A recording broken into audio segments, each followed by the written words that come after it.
ஒரு பசுமையான காட்டில் ஒரு மானும் குதிரையும் இரை தேடிக் கொண்டிருந்து பசியான உணவு அருந்து கொண்டிருந்தது. அதுவும் மான் மானுக்கு அந்த குதிரையை பிடிக்கவில்லை. ஏனென்றால் இங்கே நம்மிடத்தில் இரை தேடிக் கொண்டு இருக்கிறது அப்படி என்று கோபத்தில் அதன் கொம்பை வைத்து முட்டி கீழே தள்ளியது.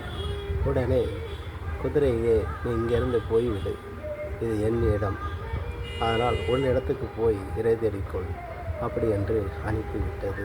குதிரை நொந்த மனதுடன் வந்துவிட்டது. மானை ஏதாவது பழிவாங்க வேண்டுமே என மனதில் நினைத்து ஒரு வேடனிடம் போய் சென்றது. வேடனிடம் விவரத்தை கூறியது, எப்படியாவது பழிவாங்க வேண்டும் அப்படி என்று. சரி, அந்த மானை நாம் வேட்டையாடலாம் அப்படி என்று வேடன் அம்பு எல்லாம் வைத்திருக்கிறான். உடனே அப்போ நீ ஒரு உதவி செய்ய வேண்டும் என்கிறது. வேடன் சொல்கிறான், என்ன உதவி நான் செய்கிறேன். உனக்கு முகக்கவசம், இந்த பெல்ட்டு எல்லாமே போட வேண்டி இருக்கும். சரி, நான் போடுகிறேன். அப்போ பெல்ட்டு தோல் எல்லாமே போட்டு கயிறை பிடிச்சி போகிற மாதிரி அவன் மேலே பயணம் ஏறி சேர்கிற மாதிரி இருக்கும். சரி என்று பயணம் ஏறி அந்த மானை போய் வேட்டையாடி கொன்றது.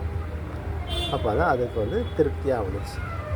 அப்போது சரி, எல்லாத்தையும் எனக்கு அவுத்து விட்டுருங்க, பெல்ட்டு எல்லாமே அவுத்து விட்டுருங்க, நான் போகிறேன், ரொம்ப நன்றி அப்படின்னு. எங்கே போகிற? எனக்கு ஒரு குதிரை வேணும், அதனால் இன்னையிலேருந்து நீ எனக்கு அடிமை, நான் சொல்கிறதான் கேட்டு என் கூட தான் நீ இருக்கணும் அப்படின்னு சொல்லிச்சான். அப்போ இந்த கதையிலேருந்து என்ன தெரிஞ்சுக்கிறது கேட்டிங்கன்னா, ஒரு பிரச்சனைன்னு வந்துச்சுன்னா உடனே அதுக்கு நாம் பழிக்கு பழி வாங்கணும்னு நினச்சா இன்றைக்கி பழிக்கு பழி வாங்குறவங்க நிறைய பேரை பார்த்துருப்பீங்க என்ன பண்ணிகிட்ருக்காங்கன்ட்டு. அதே மாதிரி தாங்க, நாம் பழிக்கு பழி வாங்கணும்னு நினச்சா நாமளும் அகப்பட்டுக்கிடுவோம் அப்படிங்கிறது தான் இந்த உதாரணம்.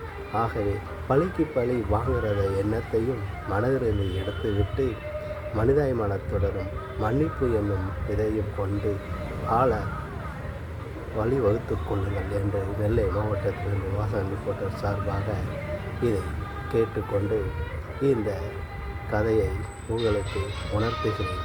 நன்றி.